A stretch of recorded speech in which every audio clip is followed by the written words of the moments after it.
ಇಂದು ಚಿಕ್ಕಮಗಳೂರು ಸಮೀಪದ ಹಿರೇಮಗಳೂರಿನಲ್ಲಿ 140 ಲಕ್ಷ ರು ವೆಚ್ಚದಲ್ಲಿ ಪಾತಾಳೇಶ್ವರ ಸ್ವಾಮಿ ದೇವಾಲಯದ ಜೀರ್ಣೋದ್ಧಾರ ಕಾರ್ಯಕ್ರಮದ ಗುದ್ದಲಿ ಪೂಜೆಯನ್ನ ಬಸವ ತತ್ವಪೀಠದ ಗುರುಗಳಾದ ಬಸವ ಮರುಳಸಿದ್ಧ ಶ್ರೀಗಳು ಹಾಗೂ ಶಾಸಕರಾದ ಎಚ್.ಡಿ. ತಮ್ಮಯ್ಯನವರು ನೆರವೇರಿಸಿದರು.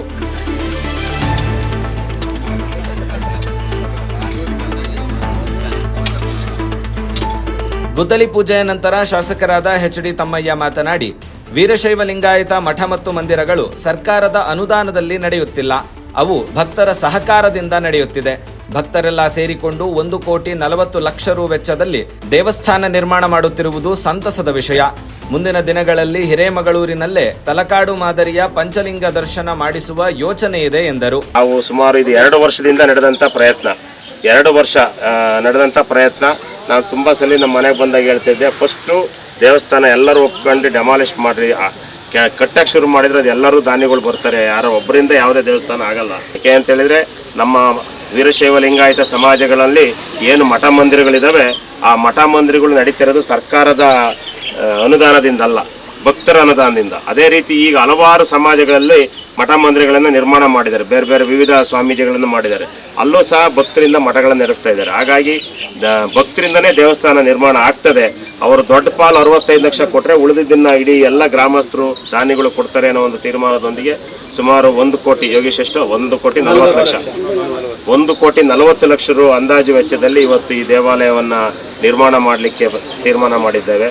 ಬಹುಶಃ ಈಗ ನಾನು ಹೇಳಿದ್ದೀನಲ್ಲ, ಹಿರೇಮಗಳೂರಿನಲ್ಲಿ ಒಂದು ಪಾತಾಳೇಶ್ವರ, ಒಂದು ಮಲ್ಲಿಕಾರ್ಜುನ, ಒಂದು ಅಮೃತೇಶ್ವರ, ಒಂದು ಗೌರೇಶ್ವರ, ಒಂದು ವೈದ್ಯನಾಥೇಶ್ವರ, 5 ಪಂಚಲಿಂಗಗಳು ಈ ಹಿರೇಮಗಳೂರಿನಲ್ಲಿದೆ. ಹಾಗಾಗಿ ನಾವು ಚಿಕ್ಕ ಹುಡುಗನಿಂದ ಯಾವಾಗಲೂ ನಮ್ಮ ಓಂಕಾರ ಸ್ವಾಮಿನೂ ನಾವು ಮಾತಾಡ್ತಾ ಇದ್ವಿ, ಮೌನ ಎಲ್ಲ. ಒಂದ್ಸಲಿ ಯಾವಾಗಲೂ ಪಂಚಲಿಂಗ ದರ್ಶನ ಎಲ್ಲರೂ ಮೈಸೂರು ಹತ್ರ ಇರೋ ತಲಕಾಡಿಗೆ ಹೋಗ್ತಾರೆ, ನಮ್ಮ ಹಿರೇಮಗಳೂರಲ್ಲೇ ಒಂದ್ಸಲಿ ಯಾಕೆ ಮಾಡಬಾರ್ದು ಅಂತ ಈ ಪಾತಾಳೇಶ್ವರ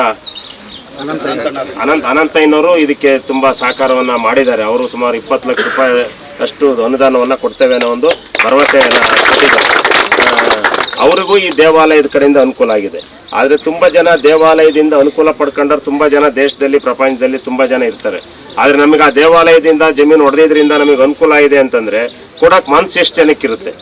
ಆದರೆ ಆ ಕೊಡಬೇಕು ಅನ್ನೋ ಮನಸ್ಸು ಅದು ಸಿದ್ದಕ್ಕನಿಗೆ, ರೇಣುಕಪ್ಪನಿಗೆ, ನಮ್ಮ ಅನಂತಪ್ಪನವರಿಗೆ ಕೊಟ್ಟಿದ್ದು ಅದೊಂದು ಪುಣ್ಯ ಅನ್ನೋ ಒಂದು ಮಾತನ್ನು ಹೇಳ್ತಾ, ನಾವು ಈ ದೇವಾಲಯ ಆದಷ್ಟು ಶೀಘ್ರವಾಗಿ ಶಿಲ್ಪಿ ಇಲ್ಲಿ ಬಂದಿದ್ದಾರೆ, ದೇವಾಲಯದ ಶಿಲ್ಪಿ ಏನ ಹೆಸರು ಶ್ರೀನಿವಾಸ್ ಅವರು, ಅವ್ರ ಮುಖಾಂತರ ಆದಷ್ಟು ಬೇಗ ದೇವಾಲಯವನ್ನು ಜೀರ್ಣೋದ್ಧಾರ ಮಾಡಿ ಅದರ ಉದ್ಘಾಟನೆ ಸಂದರ್ಭದಲ್ಲಿ ಹಿರೇಮಗಳೂರಿನಲ್ಲಿ ಒಂದು ವಿಶೇಷವಾಗಿ ಪಂಚಲಿಂಗ ದರ್ಶನವನ್ನು ಕಾರ್ಯಕ್ರಮವನ್ನು ಊರರೆಲ್ಲರೂ ಸೇರಿ ವಿಶೇಷವಾಗಿ ಮಾಡ್ತೇವೆ ಅನ್ನೋ ಒಂದು ಭರವಸೆನ ಈ ಸಂದರ್ಭದಲ್ಲಿ ಎಲ್ರಿಗೂ ಹೇಳ್ತಾ, ಬಹುಶಃ ಈ ದೇವಾಲಯಕ್ಕೆ ಎಲ್ಲರೂ ಅವರವರ ಕೈಲಾದ ಸಹಕಾರವನ್ನು ಮಾಡಿದ್ದಾರೆ. ಗಾಯತ್ರಕ್ಕೂ ಮಾಡಿದ್ದಾರೆ, ಸಿ.ಟಿ. ರವಿಯವರು ಮಾಡಿದ್ದಾರೆ, ಶಾಸಕರಾಗಿ ನಾನೂ ಮಾಡಿದ್ದೇನೆ. ಆದರೆ ಯಾರ್ಯಾರು ಎಷ್ಟೆಷ್ಟು ಮಾಡಿದ್ದಾರೆ ಅನ್ನೋದು ಮಾಡಿ ಮುಗಿದ ಮೇಲೆ ಗೊತ್ತಾಗ್ತದೆ. ಆಗ ಸಮಿತಿಯವರೇ ಯಾರ್ಯಾರು ದೇವಾಲಯಕ್ಕೆ ಏನೇನು ಸಹಕಾರ ಮಾಡಿದ್ದಾರೆ ಅನ್ನೋದನ್ನು ಹೇಳ್ತಾರೆ. ಹಾಗಾಗಿ ಎಲ್ಲರ ಸಹಕಾರ, ಇಲ್ಲಿ ಜಾತಿ ಪಕ್ಷ ಹೊರತಾಗಿ ಎಲ್ಲರನ್ನೂ, ಇದು ಒಂದು ಸರ್ಕಾರಿ ಮುಜರಾಯಿ ದೇವಸ್ಥಾನ ಇರೋದ್ರಿಂದ ಎಲ್ಲರನ್ನೂ ವಿಶ್ವಾಸಕ್ಕೆ ತೆಗೆದುಕೊಂಡು ಆದಷ್ಟು ಬೇಗ ಈ ದೇವಾಲಯವನ್ನು ಪೂರ್ಣಗೊಳಿಸಬೇಕು. ಬಹುಶಃ ಪ್ರಪಂಚದಲ್ಲಿ ಧರ್ಮಾಧಾರಿತವಾಗಿ ಸಂಸ್ಕಾರದಿಂದ ಸುಸಂಸ್ಕೃತಿಯಿಂದ ಗಟ್ಟಿ ನೆಲೆಯಲ್ಲಿರ್ತಕ್ಕಂಥ ಸಾವಿರಾರು ವರ್ಷ ಇತಿಹಾಸವುಳ್ಳಂಥ ದೇಶ ಯಾವುದಾದ್ರು ಪ್ರಪಂಚದಲ್ಲಿದ್ದರೆ ಅದು ನಮ್ಮ ತಾಯ್ನಾಡು ಭಾರತ ದೇಶ ಅಂತೇಳಿ ಹೆಮ್ಮೆಯಿಂದ ಹೇಳ್ತಾರೆ. ಬಸವ ತತ್ವಪೀಠದ ಗುರುಗಳಾದ ಬಸವ ಮರುಳಸಿದ್ಧ ಶ್ರೀಗಳು ಆಶೀರ್ವಚನ ನೀಡಿ, ದೇವಸ್ಥಾನಗಳು ತಾತ್ವಿಕವಾಗಿ ಮನುಷ್ಯನ ದೇಹದಲ್ಲಿ ದೇವರು ಯಾವ ರೀತಿ ಇರುತ್ತಾನೆ ಎಂದು ತೋರಿಸುವುದಕ್ಕೆ ಇರುವುದು ಮತ್ತು ದೇವಸ್ಥಾನದ ನಿರ್ಮಾಣದಷ್ಟೇ ಮುತುವರ್ಜಿಯನ್ನ ಮುಂದುವರಿಸಿಕೊಂಡು ಹೋಗುವುದರಲ್ಲೂ ಇಟ್ಟುಕೊಂಡು ನಮ್ಮ ದೇಹವನ್ನ ದೇವಾಲಯವನ್ನಾಗಿ ಮಾಡಿಕೊಳ್ಳೋಣ ಎಂದರು. ವಿಶೇಷವಾಗಿ ತಮ್ಮಯ್ಯರು ಮಾತಾಡಬೇಕಾದ್ರೆ ಹಿರೇಮಗಳೂರಲ್ಲಿ ಎಷ್ಟು ದೇವಸ್ಥಾನಗಳಿದ್ದಾವೆ ಅನ್ನೋದನ್ನು ಅವ್ರು ಮಾಹಿತಿ ಕೊಡ್ತಾ ಇದ್ರು. ಬಹುಶಃ ಹೆಸರುಗಳು ಕೇಳಿದ ಮೇಲೆ ನಮಗೆ ಅನಿಸಿದ್ದು ಹಿರೇಮಗಳೂರು ಮನೆಗಳು ಜಾಸ್ತಿ ಇದಾವೆ, ಮಂದಿರಗಳು ಜಾಸ್ತಿ ಇದಾವೆ ಅಂತೇಳಿ ಪ್ರಶ್ನೆ ಮಾಡ್ಬೇಕು. ಅಷ್ಟೊಂದು ದೇವಸ್ಥಾನಗಳು ಈ ಊರಲ್ಲಿದ್ದಾವೆ ಅಂತೇಳಿ ಕೇಳಿ ಆಶ್ಚರ್ಯ ಆಯಿತು ಮತ್ತು ಸಂತೋಷ ಆಯಿತು. ಒಂದು ರೀತಿಯಲ್ಲಿ ಅದು ಗ್ರಾಮದ ಸಂಸ್ಕೃತಿಯನ್ನು, ಸಂಸ್ಕಾರಗಳನ್ನು ಹೇಗಿದ್ದಾವೆ ಅನ್ನುವಂಥದ್ದನ್ನು ತೋರಿಸ್ಕೊಡ್ತಕ್ಕಂಥ ಒಂದು ದ್ಯೋತಕದ ಸಂಕೇತವೂ ಕೂಡ ಹೌದು ಅಂತೇಳಿ ನಾವು ಅದನ್ನು ಕೂಡ ಭಾವಿಸಿಕೊಂಡು ಇವತ್ತೇನು ನೀವೆಲ್ಲರೂ ಅತ್ಯಂತ ಶ್ರದ್ಧಾಭಕ್ತಿಯಿಂದ ಪಾತಾಳೇಶ್ವರ ದೇವಸ್ಥಾನವನ್ನು ಪುನರ್ನಿರ್ಮಾಣ ಮಾಡಬೇಕು ಅಂತೇಳಿ ಕೈ ಜೋಡಿಸಿದ್ದೀರಿ. ಅಡಿಗಲ್ ಸಮಾರಂಭವೂ ಕೂಡ ಇವತ್ತಾಗಿದೆ. ಮತ್ತು ಈಗಾಗಲೇ ಸಿದ್ದಮ್ಮನವರ ಒಂದು ಕುಟುಂಬಸ್ಥರೆಲ್ಲರೂ ಸೇರಿಕೊಂಡು ಒಂದು 65 ಲಕ್ಷ ರೂಪಾಯಿ ಅವರು ಕೊಡ್ತೀನಿ ಅಂತೇಳಿ ಮಾತು ಕೊಟ್ಟಿರ್ತಕ್ಕಂಥದ್ದು, ಇನ್ನೂ ಹಲವಾರು ಜನ ಇದಕ್ಕೆ ಕೈ ಜೋಡಿಸ್ತೀವಿ ಅಂತ ಮಾತು ಕೊಟ್ಟಿರ್ತಕ್ಕಂಥದ್ದು ಒಂದು ದೊಡ್ಡ ಭರವಸೆಯನ್ನು ಮೂಡಿಸಿದೆ ಅಂತ ನಾವು ಅದು ಕೂಡ ಭಾವಿಸ್ಕೊಳ್ತೀವಿ.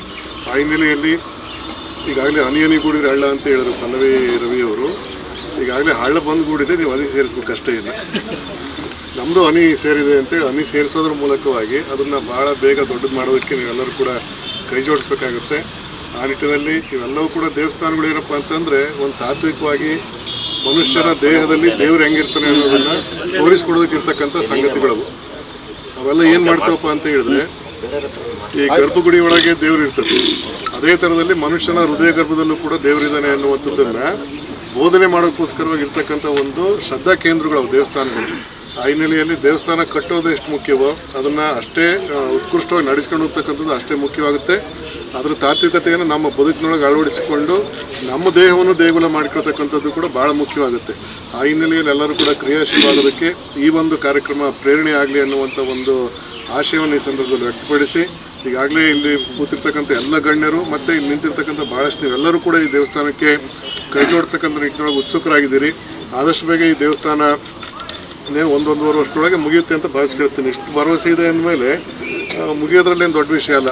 ಆ ನಿಟ್ಟಿನೊಳಗೆ ದೇವಸ್ಥಾನ ಮುಗಿದು ತುಂಬ ಅರ್ಥಪೂರ್ಣವಾದಂಥ ಕಾರ್ಯಕ್ರಮದೊಂದಿಗೆ ಇದು ಉದ್ಘಾಟನೆಯ ಭಾಗ್ಯವನ್ನು ಕೂಡ ಕಾಣಲಿ ಅಂತ ಈ ಸಂದರ್ಭದಲ್ಲಿ ಆಶಿಸಿ ಎಲ್ರಿಗೂ ಶುಭ ಕೋರಿ ಮಾತುಗಳು. ಕಾರ್ಯಕ್ರಮದಲ್ಲಿ ಮಾಜಿ ವಿಧಾನ ಪರಿಷತ್ ಸದಸ್ಯೆ ಗಾಯತ್ರಿ ಶಾಂತೇಗೌಡ, ಪಲ್ಲವಿ ಸಿಟಿ ರವಿ, ದೇವಸ್ಥಾನದ ಟ್ರಸ್ಟ್ನ ಅಧ್ಯಕ್ಷರು ಹಾಗೂ ಸದಸ್ಯರು, ದಾನಿಗಳು ಹಾಗೂ ಹಿರೇಮಗಳೂರಿನ ಗ್ರಾಮಸ್ಥರು ಉಪಸ್ಥಿತರಿದ್ದರು.